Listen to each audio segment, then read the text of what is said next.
Assalamualaikum warahmatullahi wabarakatuh. Alhamdulillah kita bisa melanjutkan kembali pembelajaran kemarin. Masih mengenai logika matematika. Adapun subbabnya kali ini tentang converse, inverse, dan kontraposisi, pernyataan berkuantor serta negasi pernyataan berkuantor.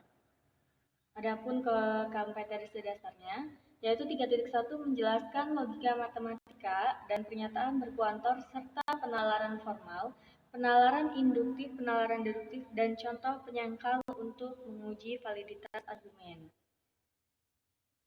Lanjut. Converse, inverse, dan kontraposisi. Nah, ketiganya ini dapat mengubah pernyataan implikasi, yaitu pernyataan majemuk dengan kata hubung jika maka. Jadi yang bisa diubah menjadi converse, inverse, dan kontraposisi itu hanya implikasi. Yang pertama, converse merupakan kebalikan dari pernyataan implikasi dengan rumusnya. Kalau implikasi itu jika P maka Q, maka converse kebalikannya. Jadi jika Q maka Q. Lanjut, inverse merupakan negasi dari pernyataan implikasi.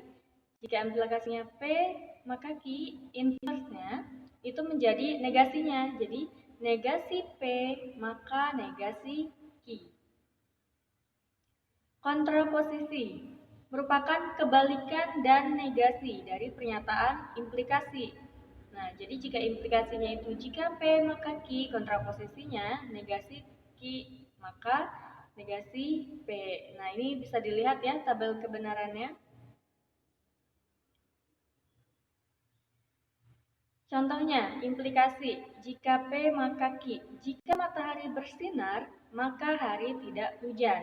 Nah, ini kita pisah dulu ya, yang P-nya yang mana dan Q-nya yang mana. Nah, di sini P-nya itu jika matahari bersinar. Nah, Q-nya hari tidak hujan. Maka converse-nya atau Q maka Q-nya, jika hari tidak hujan, maka matahari bersinar. Jadi, kebalikannya. Inverse, negasi P maka negasi Q. Jika matahari tidak bersinar, maka hari hujan. Karena matahari bersinar itu negasinya tidak bersinar.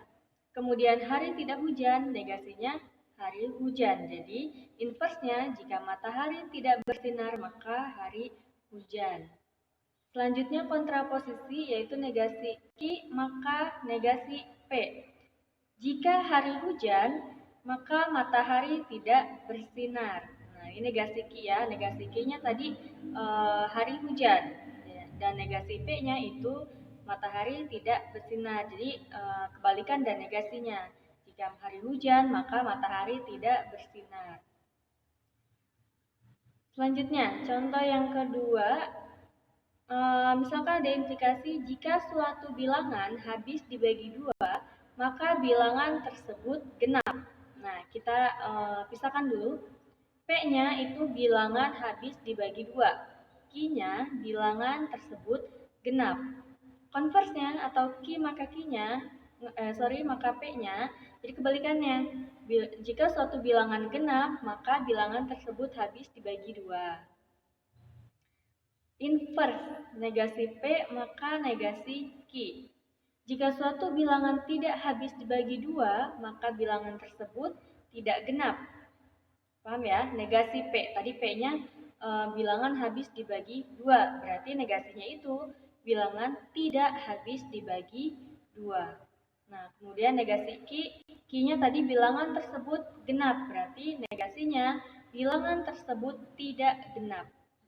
Maka inverse-nya menjadi jika suatu bilangan tidak habis dibagi dua, maka bilangan tersebut tidak genap. Bisa dimengerti ya? Selanjutnya kontraposisi atau negasi Q maka negasi P. Jika suatu bilangan tidak genap, maka bilangan tersebut tidak habis dibagi dua. Nah, selanjutnya tentang pernyataan berkuantor. Pernyataan berkuantor adalah pernyataan yang mengandung ukuran kuantitas atau jumlah. Nah, mengandung kata semua, setiap, beberapa, ada, dan sebagainya. Kuantor ini dibagi menjadi dua bagian, yaitu kuantor universal dan kuantor eksistensial. Kita akan bahas satu persatu. Yang pertama, kuantor universal. Ungkapan untuk semua atau setiap disebut kuantor umum atau kuantor universal. Kuantor universal dilambangkan dengan itu all ya, for all atau semua dibacanya. Nah, contohnya semua X nih, dibaca semua X atau untuk setiap X. Jadi bentuknya A terbalik ya. Nah, kemudian yang B, dibacanya semua yang untuk setiap X elemen real, maka berlaku X kuadrat lebih dari 0. Nah, berikut beberapa contoh pernyataan yang mengandung kuantor universal. Contohnya, semua kucing mengeong. Nah, di sini kuantornya itu adalah semua. Yang selanjutnya, semua ikan bernapas dengan insang. Sama ya, kuantornya masih semua. Kemudian, setiap bilangan asli lebih besar daripada 0. Nah, di sini kuantornya berarti setiap. Paham ya? Selanjutnya, kuantor eksistensial. Kuantor eksistensial artinya pengukur jumlah yang menunjukkan keberadaan. Kuantor eksistensial disebut juga kuantor khusus. Jadi kalau tadi universal itu umum, maka eksistensial ini adalah khusus. Contohnya adalah ada, beberapa, terdapat, sebagian, dan sebagainya. Nah, contoh pernyataan dari kuantor eksistensial misalkan ada rumah yang tidak memiliki jendela. Nah, di sini kuantornya berarti ada.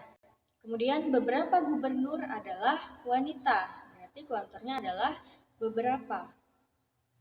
Kemudian selanjutnya ada bilangan cacah yang kurang dari 1.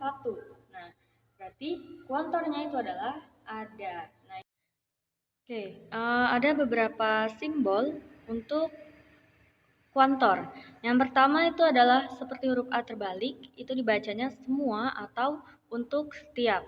Kemudian yang seperti huruf E terbalik itu dibacanya terdapat.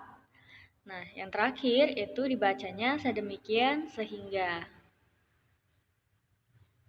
Negasi pernyataan berkuantor. Negasi kuantor universal. Secara umum, ingkaran kuantor universal adalah sebagai berikut. Yang pertama, negasi dari semua P adalah terdapat P. Nah, jadi kalau misalkan pernyataannya itu semua, berarti negasinya adalah terdapat. Selanjutnya, negasi dari untuk setiap X, PX adalah terdapat X sedemikian sehingga negasi PX. Nah, ini bentuk umumnya ya, bisa dilihat. Contohnya, semua kucing berwarna putih. Negasinya, tidak benar bahwa semua kucing berwarna putih. Atau, ada kucing yang tidak berwarna putih. Selanjutnya, semua siswa menganggap matematika sukar. Negasinya, beberapa siswa menganggap matematika tidak sukar atau ada siswa yang menganggap matematika tidak sukar. Nah, yang kedua, negasi kuantor eksistensial. Secara umum, kuantor eksistensial adalah sebagai berikut.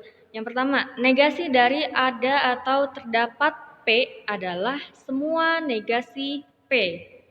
Kemudian, negasi dari terdapat X sedemikian sehingga PX adalah untuk setiap X negasi PX. Nah, ini bentuk umumnya ya, bisa dilihat. Contohnya, ada anak yang menyukai matematika. Maka negasi dari pernyataan tersebut adalah tidak ada anak yang menyukai matematika atau semua anak tidak menyukai matematika. Kemudian contoh yang selanjutnya, beberapa A adalah B. Maka negasinya menjadi semua A bukan B. Bisa dimengerti ya.